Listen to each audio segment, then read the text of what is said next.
listening to the Horror Shots Podcast.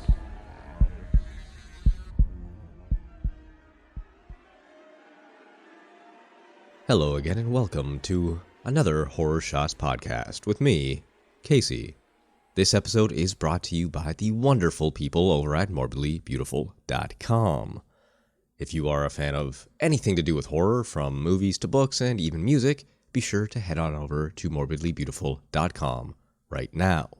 They have reviews, interviews, lists, best ofs, everything. They also have a wicked library of podcasts to listen to, so when you're done here, do yourself a favor and go listen to those ones too.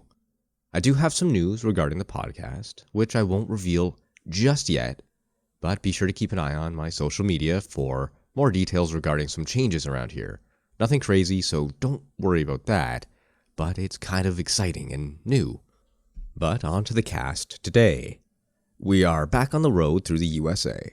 After taking a detour to explore the origins of Friday the 13th, we're pulling over in Indiana. If you recall, the last time we made a stop in the States, we looked at the heinous murder castle of Illinois, which was built by the infamous H.H. Holmes.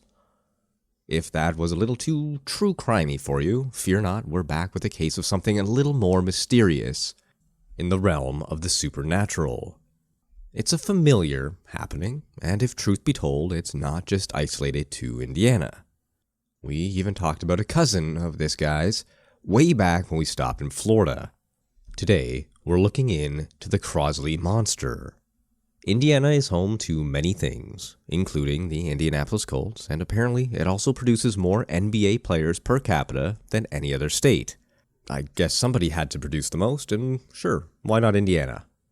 Other than that, it is also the 17th most populous state and the 38th largest by area, and it sits in a weird little spot, not quite Midwestern, though it is considered as such. It's not quite Eastern, and it doesn't quite hit the Great Lakes. It's almost as if it sits in a string of states that are in a sort of geological purgatory. I don't know why, when I looked at the map, that's kind of what comes to mind. Indiana is home to one other thing as well. Well, many other things, but specifically for the sake of this podcast, that one thing is a Bigfoot-like creature called the Crosley Monster. I've said it once and I'll say it again. A creature like Bigfoot has to have some basis in reality.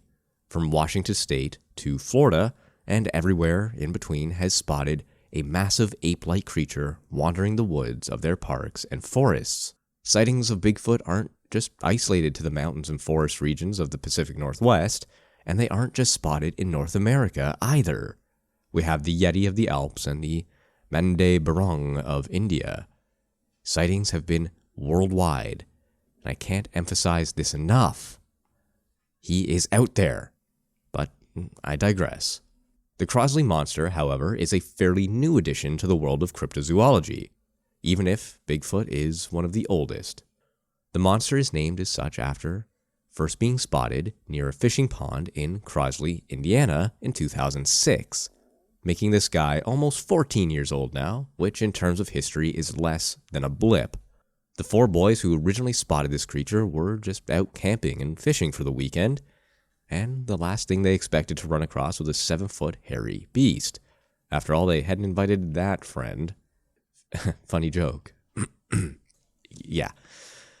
It wasn't until one of the evenings, when they were deep into a fishing session, that they heard movement behind them. Something was lurking in the woods. Of course, in that moment, all sorts of things run through your mind. Sure, it could be an animal like a deer or some other harmless wildlife. That's on the best case scenario. However, there are a lot of other worst case scenarios to think about, like bears or wildcats, or even worse, a murderer. I've read a lot of true crime and listened to a lot of true crime podcasts, and well, yeah.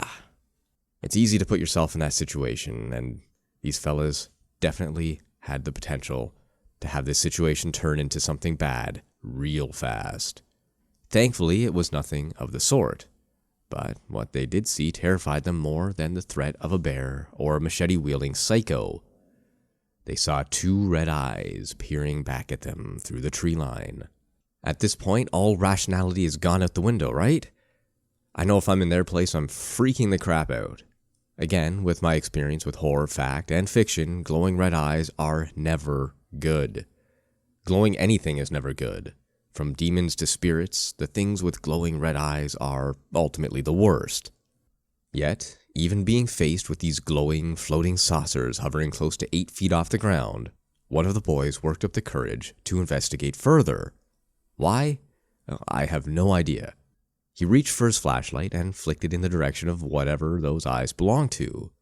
And according to the story, the sight of the beast was so ghastly that the shock of it caused the boy to drop his flashlight. After being spotted, the monster sort of lost his cool, and in the darkness became aggressive and violent. The trees surrounding the monster began to shake as he thrashed and hit them. He let out angry grunts. From the brief glimpse the boys had, they knew that it wasn't the friend that they didn't invite. It was far too large and hairy, even for him. The flashlight, while only lighting the creature for but a second, maybe less, revealed more than just a matted, haired beast. It revealed his face, which not only housed those demonic eyes, but a mouthful of razor-sharp, bright yellow teeth. Bravery no longer befell any of the boys.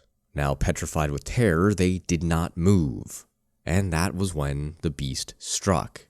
He narrowed his eyes at the party, and quick as a flash lunged forward. Reality snapped in real fast for the boys, who immediately took off for the woods. The monster dropped to all fours and gave chase. That is an interesting detail. I don't believe I've ever heard of a Bigfoot-type creature going on all fours to run or move faster, but that's what they said. They don't even tend to walk using their knuckles, actually, like a gorilla might do. To me, it sounds more like the movement of a werewolf, but we'll get more on that in a second. Nevertheless, the Crosley Monster gave chase, and surely it would have had the advantage. It's the woods, his home, and there's a good chance it has better night vision as well, as I can only assume the boys left the flashlight behind. Luckily enough, the beast didn't catch up to them. At the end of the woods, there was a road that ran parallel to it, and across that road, a cornfield. The boys parked along the road, and their car was within eyeshot. They sprinted and made it. One of the boys spotted the beast giving up the chase and crossed the road into the cornfield where they had exited the woods moments earlier.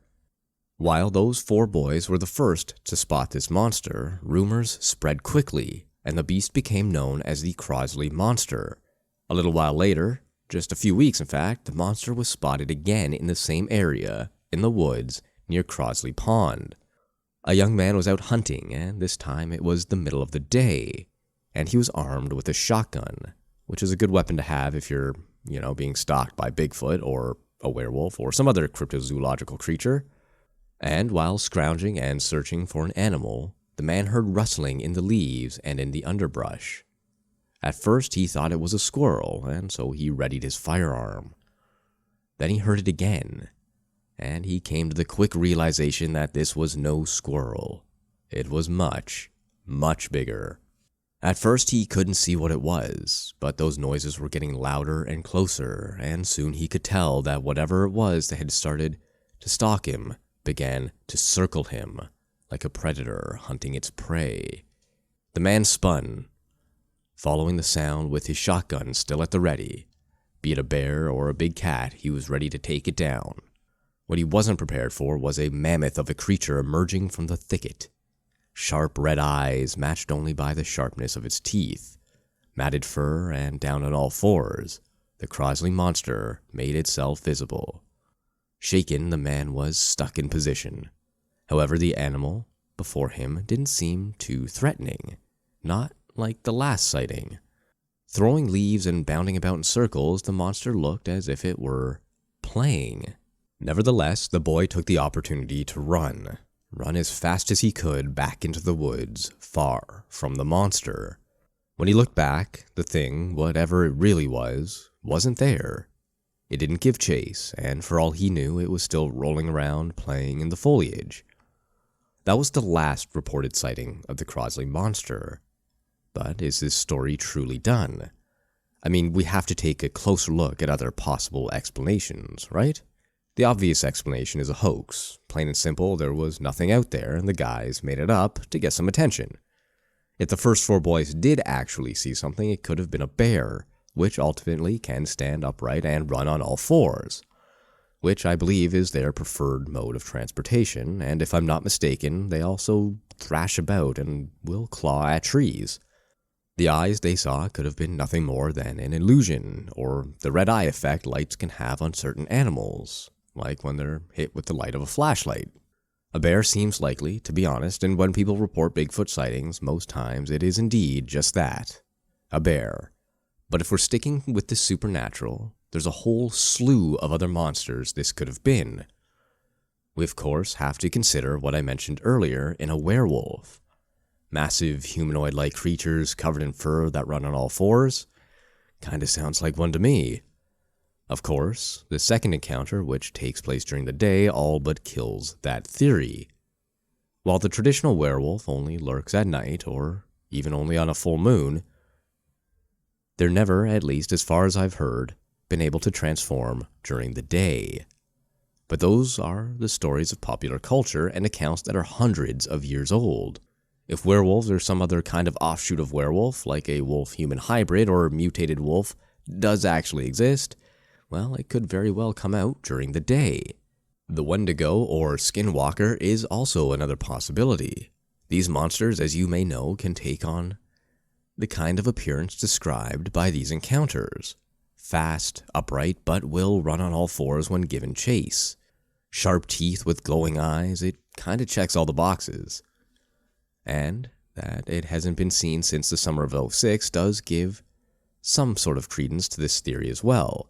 Indiana was home to Native Americans for hundreds, if not thousands of years prior to colonization, and maybe something was left behind.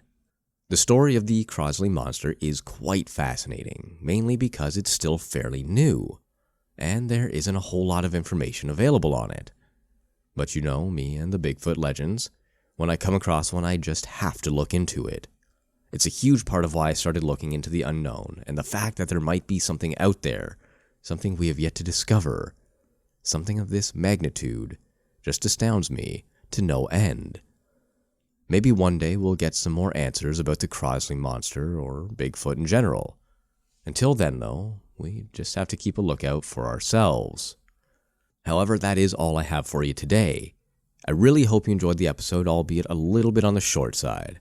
And if you did, feel free to leave a review on iTunes, Apple Podcasts, or Stitcher. You can find me on social media at HorrorShotsPod on Twitter, HorrorShots on Facebook, or if you're so inclined, on Patreon at patreon.com/horrorshots, where I have uploaded at least one, at this point, possibly even 2, episodes of the Horror Shots Mini, or the continuation of the History of Demons series. It's a whole lot of fun, so go check it out. There's also a Discord available for people of a certain Patreon tier. And if you do that, you can talk to other people who enjoy the cast. I'll be on there hanging out as well, so you can ask me questions, throw me suggestions, whatever you want to do. So, until next week.